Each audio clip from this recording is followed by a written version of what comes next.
all right. Welcome back. You know what time it is. It's right. Fan and Van podcast time. Super Bowl Sunday. It's here. It is here. Super Bowl 55.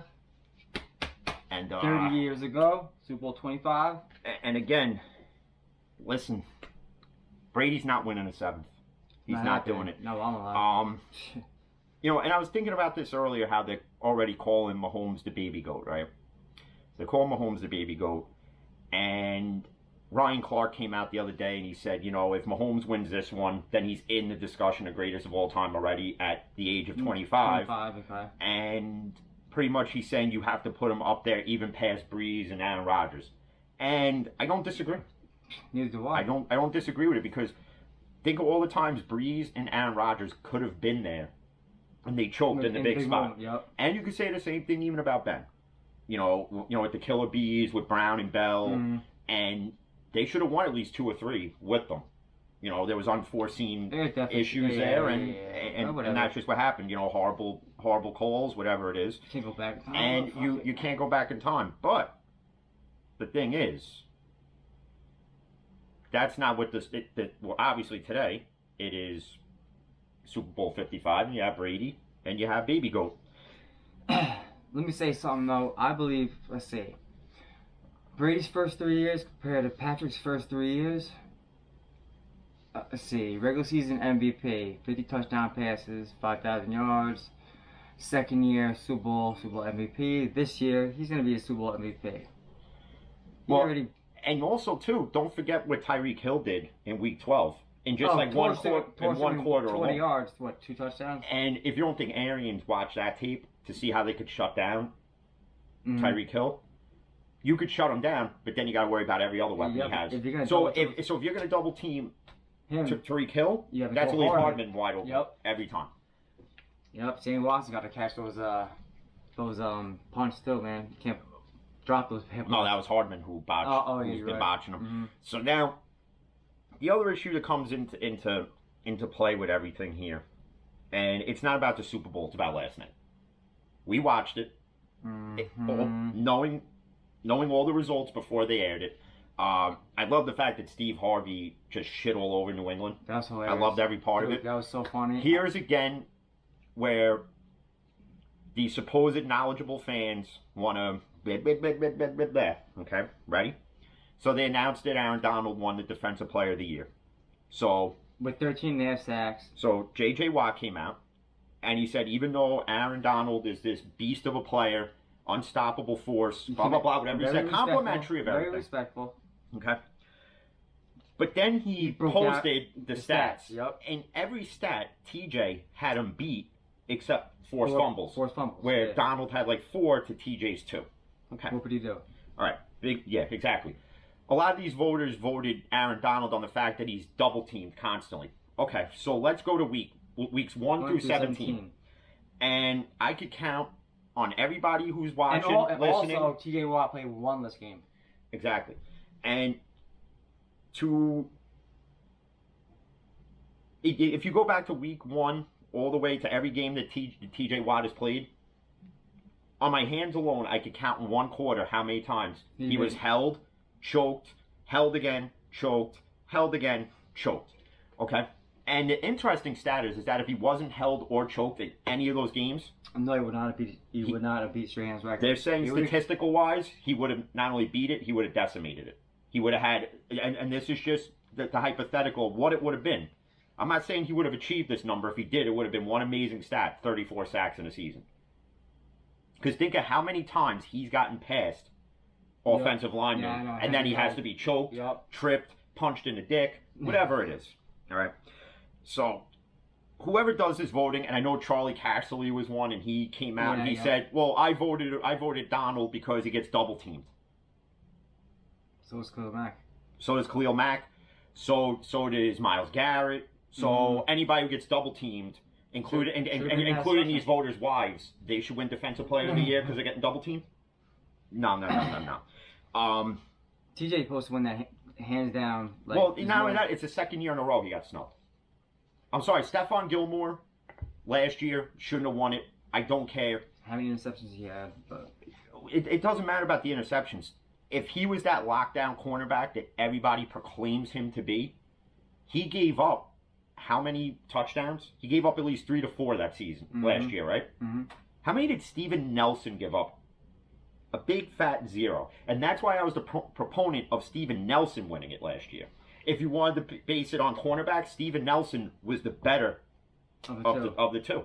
And the stats don't lie. It's as clear as black and white. You can Google it like everybody else. But then now you have to deal with all these, again, knowledgeable, unknowledgeable fans telling, pretty much saying that TJ shouldn't be salty because they did that whole, he posted that, the Michael Jordan meme where he's sitting there with a cigar and he's got his cup of whiskey. And he's like, and I took that personally. And rightfully so. Because if I'm TJ Watt, I would have posted a lot more than that. Me too. I would busted your ass on that field. And you proved it. And people that are knowledgeable are pretty much, they use the Colt game as the example where he was freaking put in a Cormier rear naked choke. Countless times. 2 times. Yeah. And you can't sit there and tell me, and listen, and for those that saying that J.J. Watt came out and he shit all over Aaron Donald, no. Go back and learn how to read. Okay? Because he said, quote unquote, and I'm going to paraphrase a lot of it. Mm-hmm. Right? He said that he's a phenomenal player. He's a beast. He's dominant. But then he posted the stats. And the stats don't lie. He never said Aaron Donald didn't deserve it. He never said Aaron Donald's not even considered for it. But the fact that he won it and the stats prove different. If we're voting people for statistical awards, then it's based on the stats. It's not based on he's my favorite player. I must vote him in. No, it's not even that. It's not that. It's these guys are voting. So you mean to tell me if you get double teamed, you win an award? Myles Garrett should have won it last year. So, well, then Myles Garrett should have won it this year too then. And Khalil Mack. You know what? They should have had everybody just win it then. Should have had everybody win it. And then, and then fans were coming out and haters of the Steelers. Well, he won the Deacon Jones Award for the most sacks. Okay. Yeah. That one you get right. But Defensive Player of the Year you didn't get right. Got both. And everybody could sit there, you can comment, you can do whatever and say, oh, you're just freaking bitching about it because it's a Steeler, he got screwed over. Yeah, keyword you used is screwed over. Snubbed. That's exactly what happened. Everybody was posting highway robbery. Even Steeler players were coming out on social media and saying what a joke this is. I was surprised when that shit came out. I'm not even a Steeler fan. And I was scrolling through Facebook earlier when I was smoking my cigar outside, and they had NFL memes had this funny thing where it was like the ghetto awards, so it was like the ghetto versions of it. Best hands was Evan Ingram. Funny. I know he can't get the ball. Least valuable player was the guy that we signed, Haskins. Least valuable player, Andrew Thomas. But and it's funny you even mention that because ESPN and I showed you the other night how they did a redraft of that. I know. We would have got Tristan Wilson. I know. The guy I wanted. It was right there. And Washington would have took Justin Herbert, which means Detroit would have landed with Chase Young. Yep. I love when they do that because it's like you go back and you think and it's like, wow, like let's say you're a fan of the Lions. Wow. You mean to tell me that if Washington took Justin Herbert, we would have had the Defensive Player Rookie of the Year? Or if the Giants would have taken Tristan Wilson, Daniel Jones would have got sacked at 150 times. Exactly. Or got forced to throw the ball when he shouldn't have to. And speaking of quarterbacks, because we got to get into this, you might have been asleep when I saw this morning. So teams are now calling like they were calling the Eagles about Wentz. There's conflicting reports with the Wentz trade, which apparently is going to be to Chicago. But Trubisky. If you want my opinion before we go further into this, they're just replicating what they did in that draft. Because you traded up to get a subpar quarterback. Mm-hmm. You're trading that subpar quarterback and a first-round draft pick to get another subpar quarterback. And yeah, the Eagles... Who's getting the first-round draft pick? The Bears. For Carson Wentz? Yeah. Or however it winds up working out. But the other thing is there was one report I read where Foles and Wentz are going to be teammates again. But then another report I read a few hours earlier says that Foles is in this deal, that he's going to go back to Philly. Yeah. So now Philly, what do? Do you start Foles, I would, knowing what you already had with him? And if I'm the Eagles, I do this. I got to see what Jalen Hurts can prove from week 1 through the rest of the Yeah, year. but then you got all that money still on that bench. Both contracts. You got both contract and Well, yeah, you have Foles' deal, but you can probably do something with it and flip them over or whatever you got to do. yeah. But then, because the Eagles said that they weren't going to field the calls, but then they also weren't hanging up on them either. No, So they were entertaining them. Philly, like the Jets, you're you're literally doing this with your fan base, and you're confusing the shit out of them, because now the Jets are taking calls for Darnold. And even though Douglas came out, and this is where Joe Douglas is going to look like a hypocrite, and if you're a Jets fan, you will have every right to flip out, get pissed, or if you want to agree with this, depending on your viewpoint of it. Now, my viewpoint is that Sam Darnold is a viable quarterback with weapons who can be a dominant quarterback in this league. I'm not saying he's going to go out and do Tom Brady-esque things or Aaron Rodgers-esque things. I mean, well, if you want him to choke, then he could do Drew Brees-esque things. But if I'm the Jets, and I'm Joe Douglas, and you came out again, and I know it's repetitive, but you came out, you said this kid's the future of the team, and you're going to go and then flip him for something else, I got to question your integrity of being a GM then. They're going to say that because, you know, they're not going to let everybody know what they're... As the knowledgeable sports fan that I consider myself, okay, I'd rather a GM tell me as a fan the truth instead of blowing smoke up my ass. I'd rather the blunt, honest truth of, hey, we're non-committal to this kid. We're non-committal to everything. And that's how Philly should have handled it. If you're an Eagles fan, and a lot of them shit on Carson Wentz, and rightfully so. But again, Carson Wentz, Sam Darnold, if you gave him more weapons and a better offensive line, is Carson Wentz really that shitty of a quarterback? The answer to the question is really simple. It's not. He's not. And you could attribute a lot of his shitty season last year, you know, when they had Nelson Aguilar dropping everything under the sun, all of a sudden goes to the Raiders and knows how to catch a ball. Exactly. Okay. Speaking of that, he has to sign a 1-year, $11 million deal with the Raiders. Good for him. Glad he doesn't. Hopefully, he doesn't drop that check when he goes to cash it. But, and then when you're talking about quarterbacks, and it's getting disgusting now with the Watson thing, because now you have Brett Favre and Dick Vermeil, right? And Dick Vermeil is from that old school, you know, shut up and play era, right? Brett Favre kind of came out and said the same thing, you know, that, you know, we get paid too much money to voice an opinion, but he understands it because it's a different era, different generation. So then, who's it? Watson's agent came out and he said Brett Favre shouldn't throw stones from his glass mansion. Okay. Louis Riddick came out, and this is where I give Louis Riddick all the credit in the world. He goes, "We've all been making too much money for years, and we've still managed to voice an opinion. So you make no sense, Brett Favre." Pretty much telling Brett Favre to shut the fuck up, basically. And you just sit there and do your Coppertone commercials and dye your hair Slim Shady blonde and do whatever else you want to do. You in the Watson situation, and again, every team that's called, Houston has stood firm on we're not trading him. Well, then Watson's not playing single snap. And I was thinking about this earlier. And if I'm Watson, I understand, and you could say this to the Kaepernick situation, and even though Kaepernick played through it, you know, when he took the knee, and he was shitted on for it then, and even I shitted on him for it at the time. But you know what? As the calendars change, the year changes, you evolve, and everybody started understanding. You know, and you kind of look past certain things. And I've always been a proponent that football shouldn't be the platform for certain things. But can you really blame Colin Kaepernick for using the biggest stage? No. To do it? Nope. And the NFL, in my opinion, has to look at themselves now and go, you know, we done fucked up. Yeah, because, we done fucked up. because we pretty much blackballed the kid. Shitted on his name. For no reason now. Because now you have every NFL player coming out and doing the same exact thing. Yeah, but then you got Colin Kaepernick showing up to those to that tryout with a Kente shirt on. Come on, that was unnecessary. I'm sorry to say.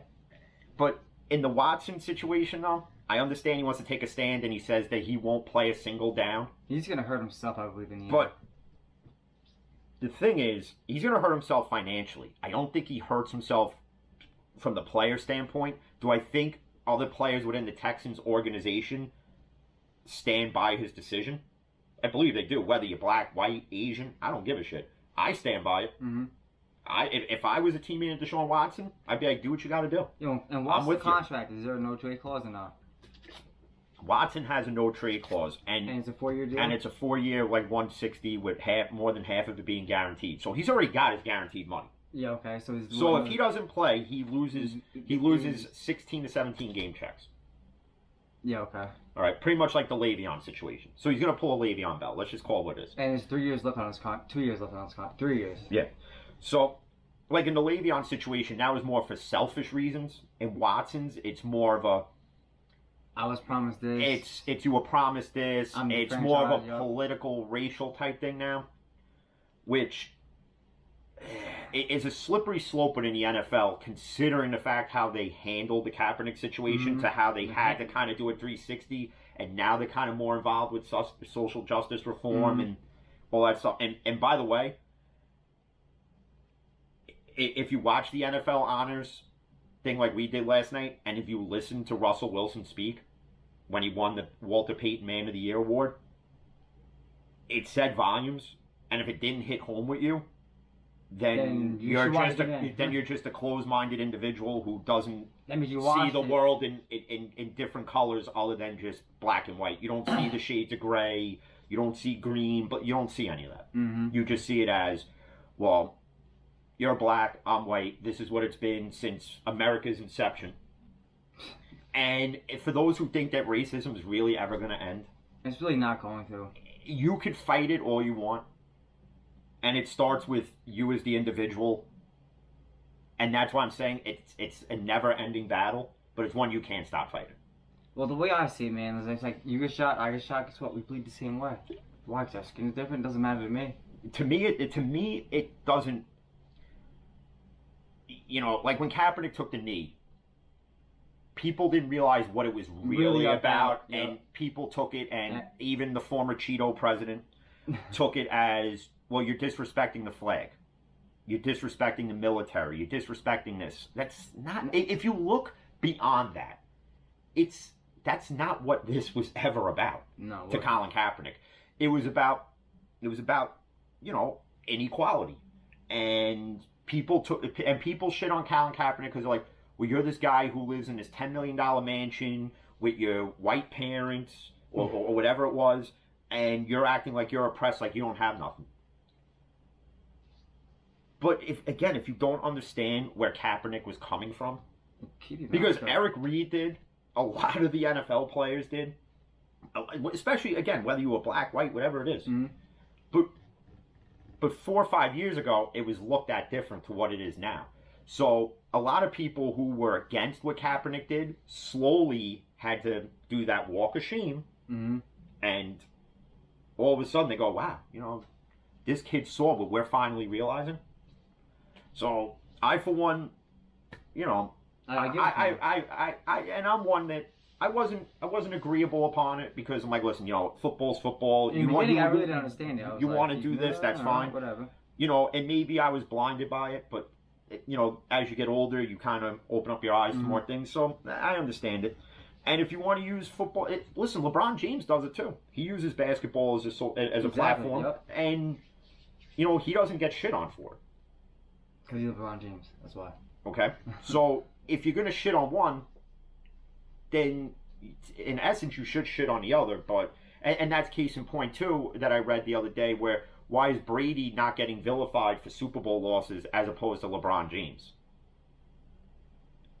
The answer is simple. Because LeBron didn't have to leave. LeBron left Cleveland and then lost with Miami. And then, you see what I'm saying? And, and Tom Brady never left New England. And lost.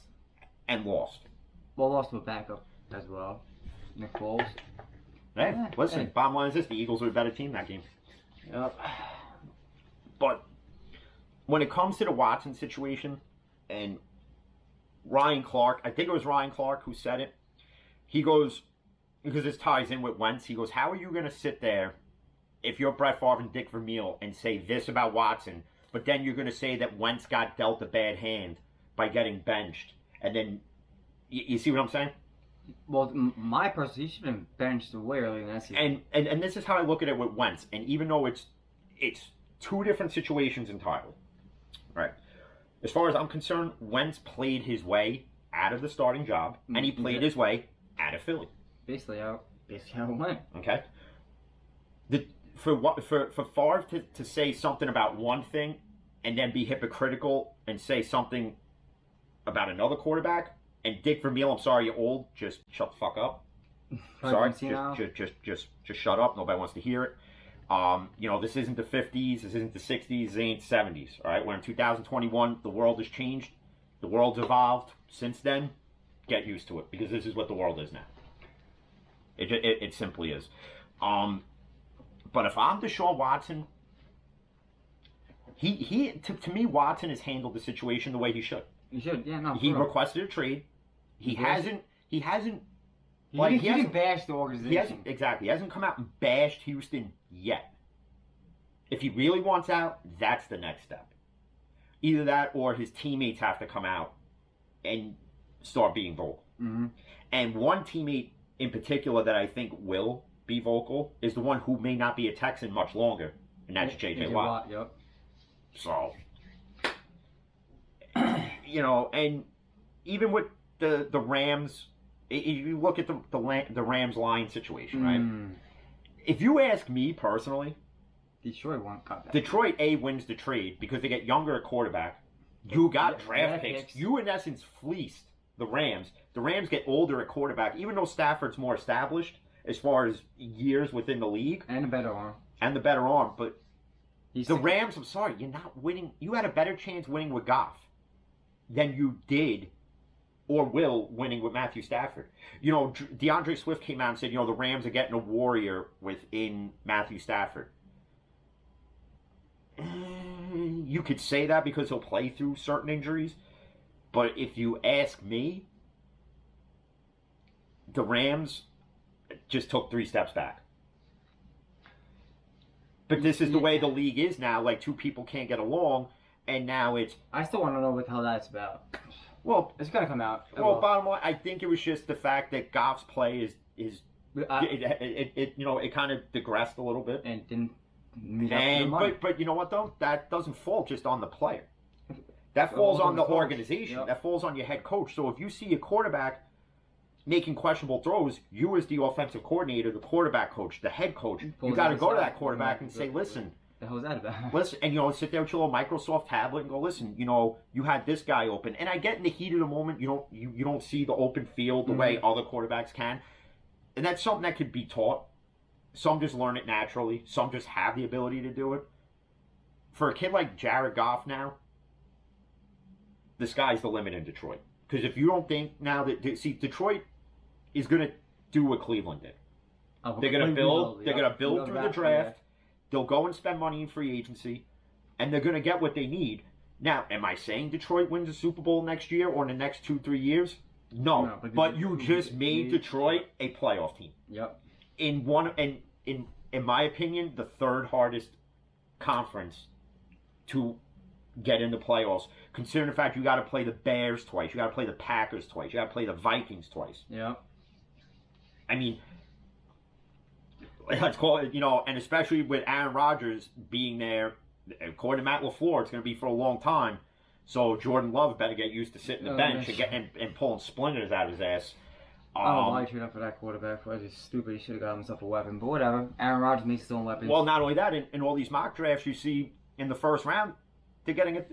Every mock draft you see from Bucky Brooks to whoever, that they're taking a tackle with their first pick. I wouldn't do that. And even case in point with the Jets draft, and it's so... Every mock draft with them is different. One hasn't taken Zach Wilson. One hasn't taken Justin Fields. I haven't even seen Justin Fields drop to New England at 15. No, he's not going that far back.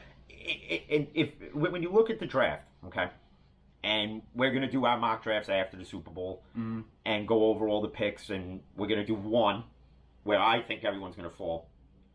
And what I like and even though I'm not a Jet fan, with the second pick they got at 23, hasn't taken the running back out of Clemson before Najee Harris.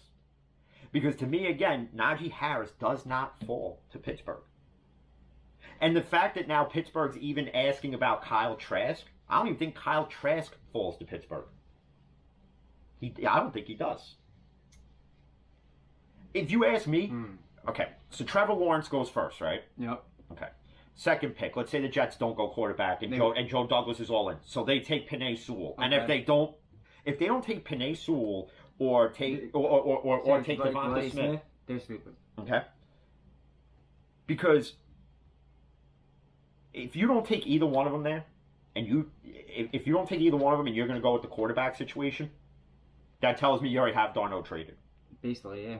And if you're trading Darnold, you better be getting a weapon for whoever this quarterback's going to be. Exactly. Because if you're going to put this kid, if you draft him or if you trade him, and let's say the Jets work out a deal and Darnold goes to San Fran and you get Jimmy Garbage Bags, okay? If you get him, and 3 years from now the Jets are in the same situation, they're going to be because then if you're a Jets fan, how are you sitting there and then saying this isn't Jimmy Garoppolo's fault? But you said that it was Darnold's fault. It's not. It's the organization's fault. Because the organization, you're entrusting your organization to build. You can't say the perfect team, because there is no such thing as a perfect team. But a winning team with viable weapons that will help you win. And the Jets have not done that in how long now? I would definitely do Penei Sewell, then I would draft probably running back, and then the second round. Well, that's the thing. If they go offensive lineman with the second pick in the draft, then with that 23rd pick, you have to fill in the running back hole, and that's where Travis Etienne comes into play. But if Najee Harris is there at 23, Najee Harris has the higher upside to me, and that's who if he's there at 23 and the Jets pass up on him and take a team. Then I'll believe that Najee Harris goes to Pittsburgh at 24. I still believe it. But to me, I think Najee goes within the first 15 picks. I don't know. I see and probably to friggin' New England. Because that would just be New England-esque to do. I see New England probably drafting the quarterback. Well, if they Mac do, Jones, maybe possibly. Well, no, because everyone I see, it's Mac Jones going to Washington. That he falls to like 19. I forgot about them. And even with the draft, with the draft, they have the Cowboys, like in all the mock drafts, the Cowboys, they have Penei Sewell falling to them. I think they have like the 10th pick. There is no way a kid that big, that size, with that amount of talent falls to the Dallas Cowboys. That's not happening. Nope. Because now that even with Atlanta now, with Atlanta saying that Julio Jones is off the trade board, as of now, and Matt Ryan's off the draft board, you don't think that they're going to try to take Penei Sewell at 4? Or even Detroit at 5. Either which way, Penei Sewell does not fall past, to me, 6. He doesn't fall. Well, that's the Eagles right there. Past 6 to that. But, And I see the Dolphins taking not Devontae Smith, Jamar Chase number 3. I definitely do see that. They came out and said Tua is their starter. Their offensive coordinator. Well, Tua also came out, and I give Tua credit for this. He said he didn't have a great rookie year. And I agree, he didn't. And he didn't, but does the blame go on Tua, or does the blame go on the coaching? And to me, it goes hand in hand. Because you should not. I don't believe they should have pulled him in that last game because every game where he started to struggle, they knew that they had this backup option in Fitzmagic. Yeah, exactly. Okay, so the minute he started struggling, instead of learning to get over that hump, they just said, no, we'll just pull you out. We're gonna baby you. And so what are you gonna do? Every time he throws an interception, you're just gonna take him out and put in another quarterback? Well, can't do that. How are you gonna learn? How are you going to learn to struggle and survive in the NFL if you're constantly being protected and pulled out of situations? You're not going to learn. You can't. Because you learn from your own mistakes, period. That's the only way you do learn. And you've seen quarterbacks be able to do that. And case in point, Jalen Hurts at the end. Jalen Hurts was one. Kyler Murray's another one. Yep. You could even use Breeze, Rodgers, Brady, Ben, Eli, Peyton. You can go down the list. Even Eli Manning. Terry Bradshaw. Even Terry Bradshaw. In his rookie year, threw 24 interceptions and only had 6 touchdowns. So what? Yeah, in his rookie year, 6 touchdowns to 24 interceptions. And look what Terry Bradshaw became. Yeah, A Hall of Fame quarterback with 4 Super Bowls. How did I know that? All right. Well, So- Eli Manning's first, I believe his first game, his pass rating was 0. Yeah, but again, if the Giants took him out and went back to Kerry Collins in that situation, or Kurt Warner, Yeah. would Eli have Flourished? learned from it? No, he wouldn't have. have. And doing that, in my opinion, the way Miami handled Tua, you kind of hurt his confidence. His confidence. I wouldn't say ego because he has no right to have an ego yet. Yeah, oh gosh. But you hurt his confidence, and for that, you got to blame Brian Flores and the Dolphins coaching staff. Now, assuming that there is going to be an off-season training camp, this is where you take Tua and you have him watch where he struggled, Yep. reenact it on the field, and have him learn that way. And you So have to then- play and all you- 17 games. You got to put him in a real game situation in practice, and that's the only way he's going to learn. You have to play all 17 games. Don't pull him at all. And speaking of Dallas, somebody came out, I forget who it was, with the Dak Prescott situation, and they said that Dak should take less money because he's playing in Dallas. Listen, I'm going to tell you this now. Ready? And I know Dallas Cowboys fans, and Dak's going to get paid. Yeah. Regardless of the injury. What Dak has done when he took over for Romo, till the injury, you can't deny the kid belongs in the league. Definitely. That's one. Definitely. I blame Jerry Jones for what he's put around Dak Prescott because Zeke Elliott is not the Zeke he was. Well, he's now a free agent. Okay? In my opinion, you should have paid Dak before you paid Zeke. Oh, yeah. You should have paid Dak before they- you paid Cooper. They Okay? paid Zeke and Then you draft CeeDee Lamb, who Who CeeDee doesn't- Lamb yeah, came but- out and said he should have been drafted before Judy, Ruggs, and everybody else. You should. He really didn't do shit on the field. Bottom line, CeeDee Lamb, I don't get what the hype is yet, because every pass that was thrown to him, he dropped about half of It them. bounced right off to 88. So- That much. And maybe he shouldn't wear 88. 88, Maybe 'cause he you should just wear cannot- 80. It's too much pressure, maybe. He's not ready for that 88. And but the way Dallas becomes successful is Jerry Jones has to take a step back and let somebody who's more in touch with the game No. make the deals, draft. That's what you have to do. 'Cause what happened- And everybody and Jets fans who clamored for Mike McCarthy to be the head coach of the Jets, and then he went to Dallas. I don't get the hype in Mike McCarthy. There is no hype. Because he had Rodgers and Jordy Nelson and Jimmy Donald Graham Driver and all these guys Randall Cobb. for one Super Bowl. One Super Bowl. And Mike McCarthy's put on this pedestal like he's Bill Belichick and Chuck Noll and Bill Cowher and even Tom Coughlin and, countless others. Dan Reeves. Oh, yeah. Okay? And speaking of coaches, 'cause I don't know if you heard this one, Jay Gruden. Mm-hmm. Okay? This is comical. Because it involves Tony Romo. Okay. So, he's saying, everybody, kisses Romo's ass pretty much and how they anoint Romo this genius at calling plays, but he only gets them right 30% of the time. He's extremely... Jay Gruden came out and said he would get them right 100% of the time. So, here's what I'm thinking. Jay Gruden, if you would have got him right 100% of the time, why are you not a head coach still in the NFL? Exactly. Okay? Exactly. Jay Gruden, pretty much in that sentence alone, took his foot, then took his right foot, then his left foot, and managed to fit both of them in his mouth. Because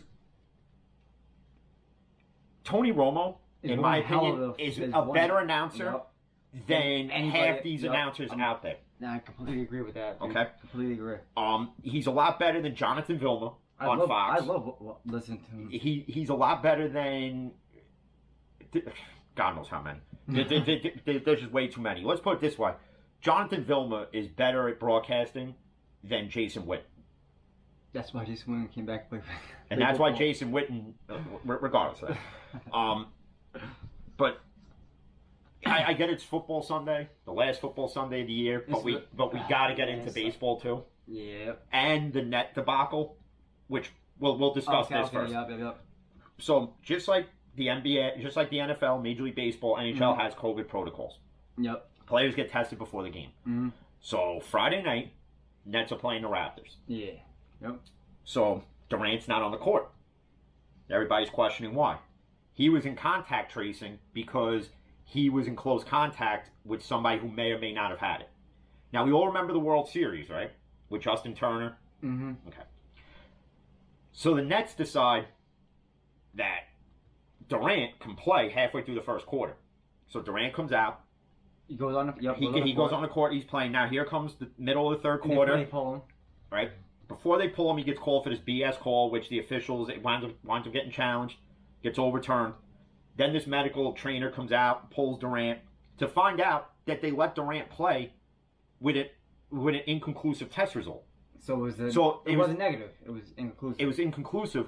So again, just like in Major League Baseball when they let Justin Turner play to the seventh inning, and then they pulled him to find out that he in fact was, I think he was positive. The guy in question wound up being positive. Doesn't mean that Durant tested positive, because I didn't hear the end result of it. But inconclusive is not. But negative. if it's inconclusive, I'm sorry, for the safety of everyone on the else. court, you can't let him play. I don't care what your name is. I don't care if you're Kevin Durant, Steph Curry. I don't give a damn. You now put, and Durant was pissed about it. Like, he was tweeting out, "Free me," blah blah blah blah. But let's call this what it is. Kevin Durant should not have been on the court to begin with. He shouldn't have. He shouldn't All have been right. on James the bench. Harden came out and said, "I don't blame him for being negative." Da da da da da. He tested negative. Whether he tested negative or not doesn't matter. If it's inconclusive, you as the NBA have to step in and say, "Listen, it's inconclusive. He can't play." That's it. Because an inconclusive test result doesn't necessarily mean you can't play in the game. Apparently, according to the NBA, but it should be. Well, inconclusive is not negative nor positive. So in essence, the Brooklyn Nets took a 50-50 chance of letting him play. And the NBA took a 50-50 chance of letting him play. So say he tests positive now, he's in contact with the whole entire team. Yeah, plus whoever he was in contact with on the Raptors. There you go. I hope he tests negative. I hope he does. I don't know. I'd have to go back and look, but at least the NBA, though, they take it more seriously Than the NFL? Than the NFL did. The NHL does, too. And I was reading on Twitter, a lot of Pittsburgh Penguins fans were complaining because they have to play in 30 days, like 20-something games. Mm-hmm. Okay? Because in the NHL, what they do is once somebody's positive, they cancel like the next 3 games. Yeah. Or whatever it is. And I don't want to hear Pittsburgh Penguins fans complain about that, because in the NFL, everything got moved around because of positive test results. Games got moved. Yep. It's going to happen everywhere. So that's just deal with that. it and play the game, please. But now we got to get to Bauer. Trevor. Even though the Mets offered him more money, the Dodger deal pays him more. At the end of it. Yep. See, the Mets deal, it was more in the beginning, yep. And then it declined, as it should, to protect themselves at the end as a financial protection for them. I honestly don't think he was ever going to Queens. I wouldn't have if I was him either. And I'm not saying that the Mets didn't make the right offer, because they did. But the Dodger deal is just more appealing, because I think the opt-out for the Mets only had one, and I think it was after year two. After year 2, right? In this one, with the Dodgers, he can opt out after years 1 and 2. Yep. And that wouldn't have been the selling point for me, because if you're this dominant pitcher you proclaim to be, you pretty much give him an out if he has a shitty year this year. Basically, yeah. But if you look at that Dodger rotation, though, they're that much. I'll tell you now, it's crazy. It's a lot better than the Yankee rotation. I have to say, it's a lot better than half the rotations out there. It's better than the Met rotation. Dodgers. I wouldn't be surprised. I wouldn't be surprised, barring significant injuries, if the Dodgers don't repeat as World Series champions. I see it happening. And a lot of people are already saying, and this isn't me saying it, this is what I'm reading, that they're already predicting Yankees-Dodgers World Series. I love it. Okay. That would be an interesting World Series.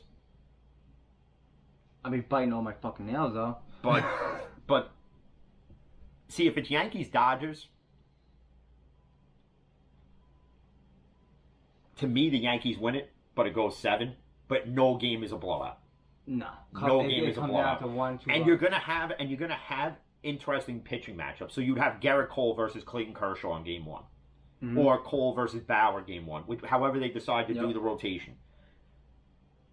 For me, I'd love to see Bauer up against Cole. That'd be awesome.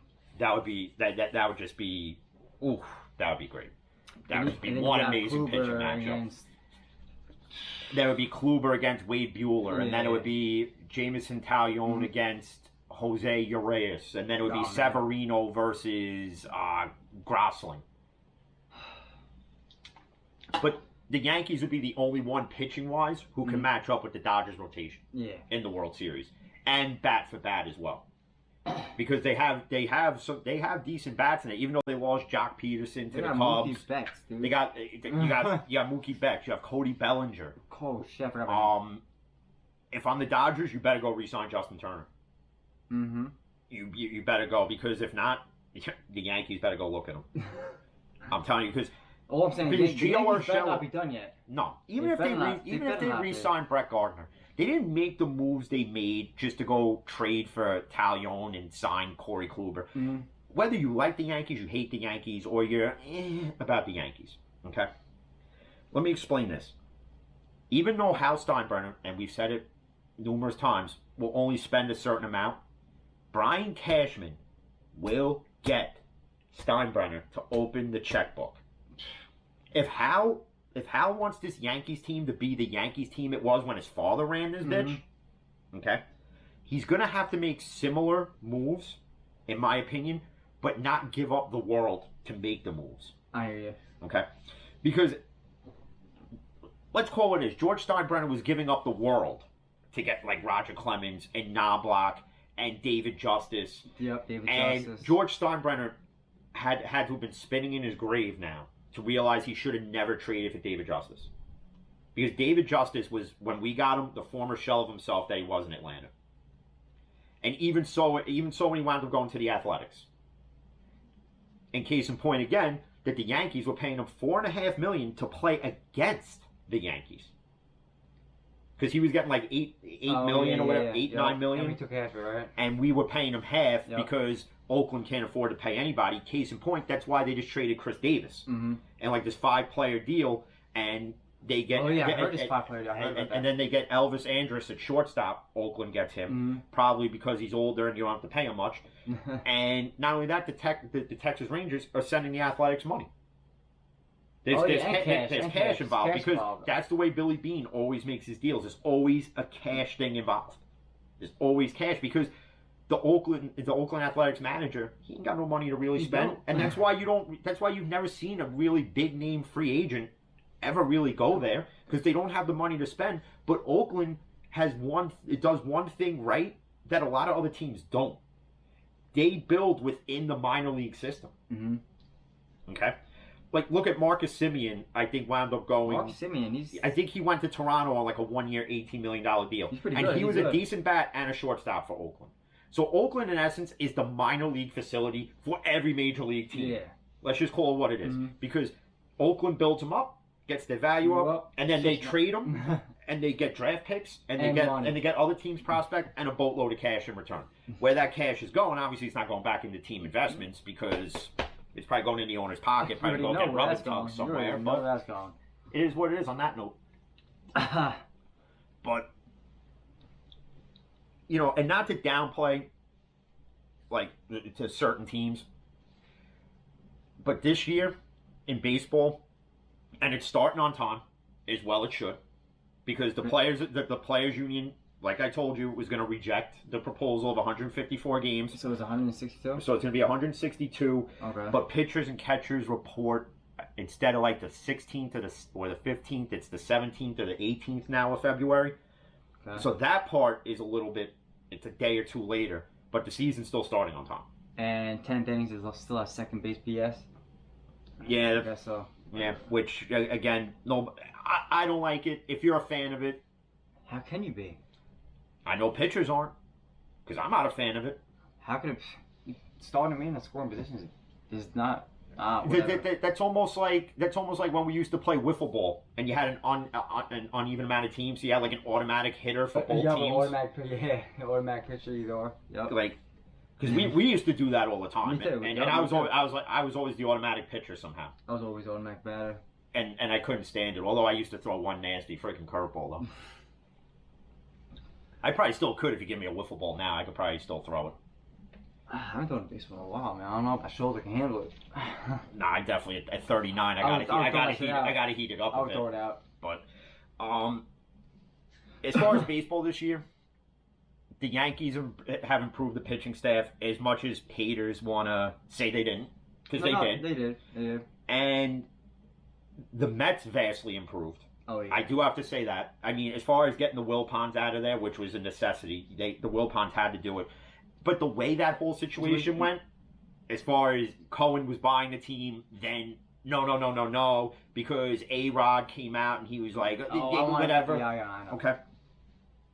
You can't tell an owner of a Major League Baseball team who they can and cannot sell to. I understand you have to question where the money's coming from, how they got their money. I understand that because remember with the Islanders, when Greg Spano was going to buy the Islanders? Uh-huh. Okay, remember all that? And Kevin Conley did that whole like 30 for 30 thing on ESPN, and how a guy who didn't have the money to buy the team yet managed to own it Yep. for an extended period of time, where they're like, okay, well you have to send the NHL a check for X amount. Mm-hmm. And he would only send like 1,000, and he's like, "Oh, I guess my bookkeeper screwed up the check or whatever." I remember that. Right? That's why you have certain things in place. But here's the thing: the mayor of New York had a say in it, because when they built Citi Field, he enacted something within it. Like I guess they had to get his permission to build Citi Field, which is beyond me. I don't know why you have to have that retard's approval. Fuck Mayor de Blasio. He can't mayor anything, and Cuomo can't govern anything. But you're going to have Mayor de Blasio involved in this? Nah. Sorry, Mayor de Blasio. Between you and Cuomo, you both... no. No. But the Mets improved, and I really didn't think they were going to get Lindor.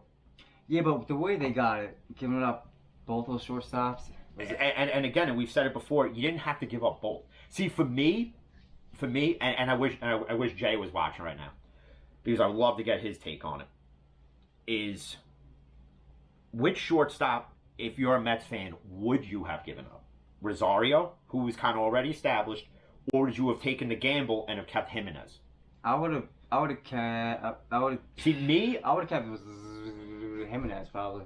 See, for me, I would have kept Rosario, because he's already established, and you get more for a younger kid than you would Rosario at times. Yeah, but you wouldn't get. I don't think you would get as much for. But nobody expected Carrasco to be part of the deal. That was just an added bonus, and I think that's how they got it, was because they included Rosario and Jimenez in the deal. I would have tried something else, but again, you don't know if Lindor stays at the end of the year. That's why I said in previous podcasts you should have had an extension worked out. And if I'm the Mets, I'm working one out now, because he's on the last end of his contract.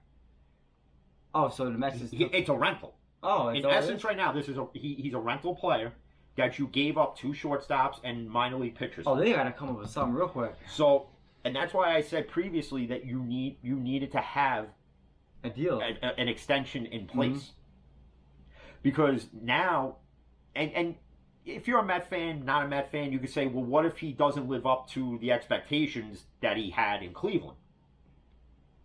Then he just signed this huge extension. That's why I wouldn't have made it a huge extension. I would have did it like a 2-3 year at, let's say, like $60 million. Or an opt out or something. Or like an opt out after like the second year, or like a team option going into the third, or whatever it is. Yeah. That's how I would have did it. And then Mets fans saying, well, they were mad they didn't go after Springer. They did go after Springer. Toronto just offered more. And now you read reports, what's it going to take to keep Conforto at the end of the year? And SMY said it's going to take at least 7 years, $175 million. What the? Now again, To me, Michael Conforto's a decent outfielder with a decent bat, but he's not 7 years, 175 million. That's That's almost $25 as ridiculous as when JT Realmuto wanted 5 years and 225. Okay, which he then wound up settling for 5 years and 115. So how did that work out for you, JT Realmuto? Because it didn't work out too well. Okay, didn't work out too well for you. So you have to with the Conforto situation. If I'm the Mets, you have to see what he does this year. Mm-hmm.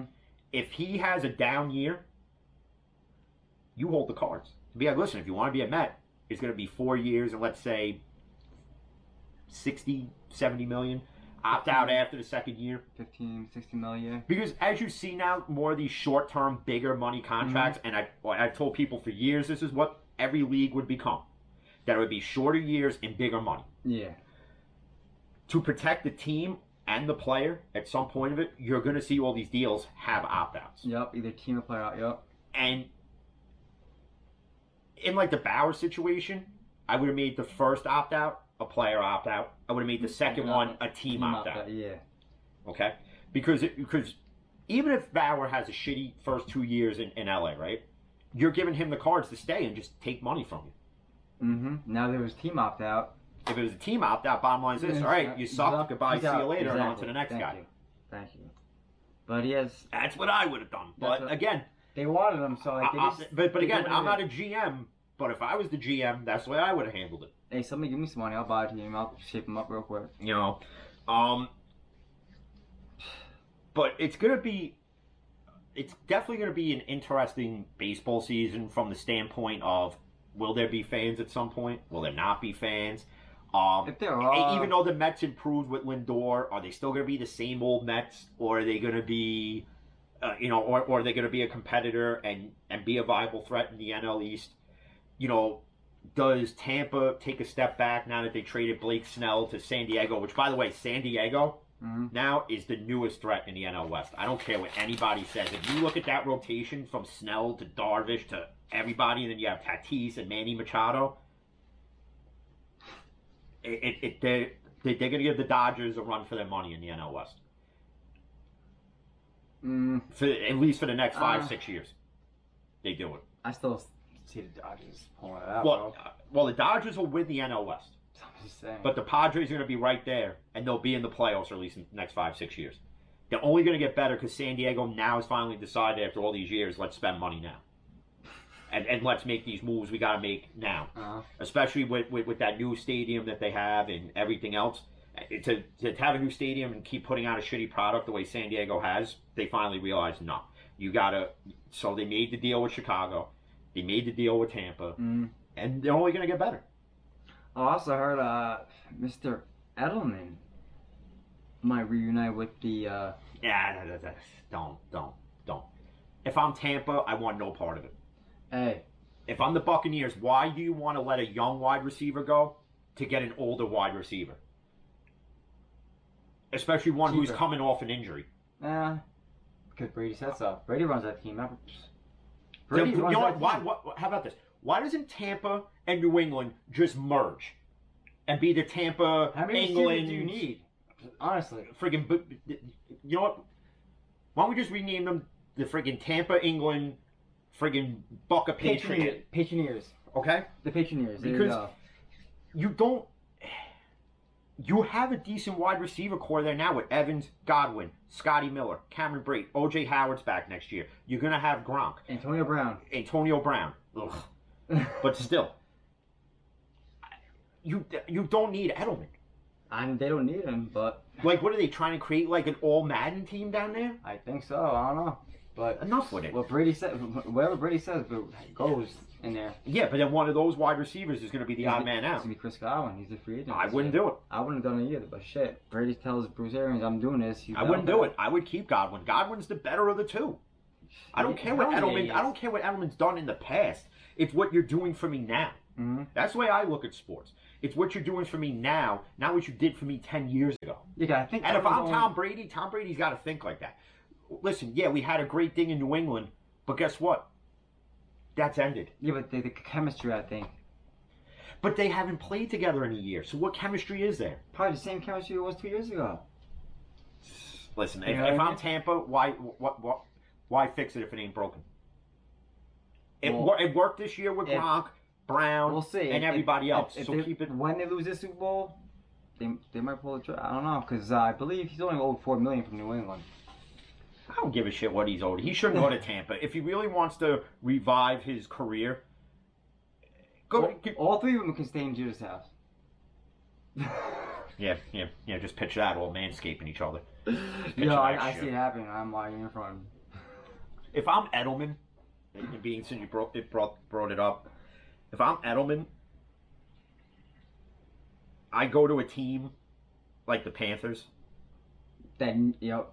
the Jets, Mm. Washington, Pittsburgh. That's where I would go. Because Yeah. you knew I was going to throw Pittsburgh in there. Yeah, they're not gonna, I don't think they would. Well, actually, let's put it this way. Pittsburgh apparently right now is going to get Watson, and we're going to get Darno, and we're going to get Aaron Rodgers, and we're going to get this guy apparently. Oh, yeah. So apparently we're getting everybody. And then speaking of that, all these supposed knowledgeable Steeler fans come out and they say, well, how are we going to re-sign Juju and this guy and this guy? And okay, simple. here's the thing. Even though we never have cap money, how do we get Eric Ebron? How do we sign Derek Watt? Mr. How do we extend Cam Hayward? Ben restructured his deal. And Ben is restructuring it again. Although you hear conflicting reports that they're going to take time apart to discuss everything. So now people are starting to say that Ben might not even be back in Pittsburgh. I don't see it happening. No, but I don't see it The happening. Rooneys aren't just going to let him walk away. But again, there's no way, and I have to say this, that you pay a guy, there's going to be 39 in a month, $41 million. No, it's not gonna happen. Ben's came out, he's been vocal, and he said, I don't care about, About the money, I know. he doesn't care about his They'll pay. play for free, you said. So, if he restructures it and gets nothing, Well, I think they'll probably get $1 million. well, that's the thing. If they do the 4-year extension Yeah. and then sprinkle what's owed to him over the course of the following 3 years after that 1 year, then yeah, he gets $1 million a year. But do I see Roethlisberger playing till he's 43, 44 years old? No. Not with the injuries he's had and not with the hits he's still taking. And I see another 2 years probably top left in the midst. I think honestly, if If he doesn't win this year, and I have to say it, and if they don't win it this season coming up, he's gonna hang it up. you might have to consider going a different route. And it's hurtful to say it, but you do have to go a different route. You have to consider maybe drafting his successor, because let's call it what it is. It's not Rudolph. It's not Josh Dobbs. And I'm sorry, Haskins has got to sell me. You got to sell me. If Tomlin can fix him, If there's a Okay. preseason, you'll see him. all right. But you haven't sold me. The Steelers haven't sold me on any of them taking Ben's place. And for Steeler fans to say we're going to find his heir apparent in this draft, okay, let me reiterate this again for the brain dead, supposed knowledgeable fans that aren't so smart when they talk. Ready? We did not find, or should I say it slower? We did not find Bradshaw's replacement till Ben Roethlisberger. That was in 2004. Okay? So it took 20 to 30 years to find Bradshaw's heir apparent. Mm-hmm. You think we're just going to find Ben's heir apparent in this year's draft? No. Unless you guys trade up to number one. If we trade up to number And one, take Trevor Lawrence, there you go. even still, he's got. Even though I've seen what he's done in Clemson, He's got he's got to sell me on being Ben's replacement. Anybody who's going to take the top quarterback spot, whether it's Jordan Love in Green Bay, Jameis Winston in New Orleans, you have That's to not gonna replicate what these great quarterbacks have done. Jason- You're filling in their Jason shoes. Witten will never ever do what Drew Brees did. Okay? Sorry. You have to tell me, as we're going to end the audio part here, and just, yeah, we'll do all this nonsense here right now. You have to recreate and replicate what these guys have done. Uh-huh. Minus choking like Rodgers has done in big spots, and Breeze, and yes, Ben. Mhm. Okay?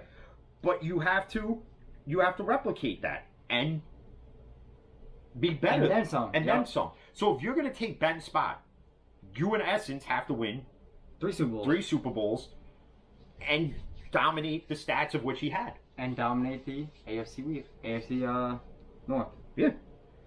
Because, sorry, again, Lamar Jackson is not the king of the AFC North.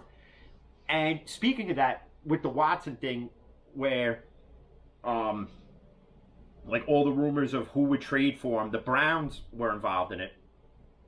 Oh, with the Baker Mayfield. And it would be Baker and Odell. Yeah, and it would be Baker and where it would be Baker Mayfield and Odell Beckham Jr. and whoever else, right? Here's the issue I have with it if that came down to it. A, I'm still gonna hate Baker Mayfield. I don't care. It makes Cleveland a more dominant team if they were to get Watson. Oh yeah. But here's the thing. Ready? If you want to win a Super Bowl and get Watson, if you're Cleveland, you cannot trade Odell in that deal. If you Watson and Odell would be because dynamic, Baker though. Mayfield cannot utilize the weapons of Njoku, Hooper, Chubb, Hunt, Landry, Odell, Beckham, yep. Donovan Peoples-Jones, and whoever else they have there. Yep. He can't utilize all of them in that system. Watson can. Mahomes can. Okay, that's why if they did that, I would go. and as much as I want to vomit saying this, Cleveland becomes more dominant, in my opinion, than Baltimore. Becomes more dominant than Cincinnati. That would be the only team I'm worried about now in the AFC North. Yeah. Because let's call it what it is. Out of all the divisions from the AFC and the NFC, the AFC North is one of the hardest divisions. Besides the Bengals, yeah. The Bengals will be where they're going to be at some point. Yeah. Okay? But they're not there now. And I would say the next 3 years, the Bengals become the Bengals they were when they had Boomer Esiason. Because they're not going to be the Bengals they were with Andy Dalton. No. I used the Boomer Esiason Bengals because they at least got to a Super Bowl with Boomer Esiason. They lost it. They lost, but those were the more dominant Bengal teams. What you've seen with Andy Dalton really didn't scare me much. Not T.J. Husmanzada. Definitely didn't scare me. What he did in Dallas. The only thing that scared me was really Vontez Burfict with his nasty hits is about all that really scared me. What made me laugh was Juju taking his ass out. Yeah, and then the NFL suspends him for 2 games. Meanwhile,